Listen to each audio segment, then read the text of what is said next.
ෆෑන්පෑය අලුත්වන නවතම තොරතුරු දැනගන්න අප සමග රැඳෙන්න.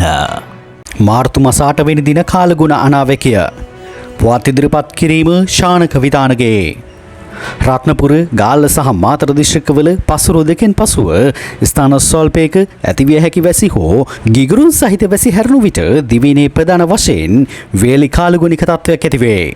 උතුරු මැද මධ්‍යම සබරගමුව දකුණ ඌව සහ වයිඹ පළාත්වල ඇතැම් ස්ථානවල අලුයම් කාලයේදී මීඩියම් සහිත තත්ත්වයක් බලාපොරොත්තු වේ. දිවයිනේ මුහුදු ප්‍රදේශවල ප්‍රධාන වශයෙන් වැසි රහිත කාලගුණික තත්ත්වයක් ඇතිවේ. සුළං නිශ්චිත දිශාවකින් තොරව හමායන අතර සුළඟේ වේගය පැයට කිලෝමීටර් 20ක් 30ක් පමණ වේ. දිවයින වටාවන මුහුදු ප්‍රදේශ සාමාන්‍ය ස්වභාවයේ පවතින බව කාලගුණික විද්‍යා දෙපාර්තමේන්තුව නිවේදනයක් නිකුත් කරමින් කරුණාවෙන් දැනුම් දෙනු ලැබේ.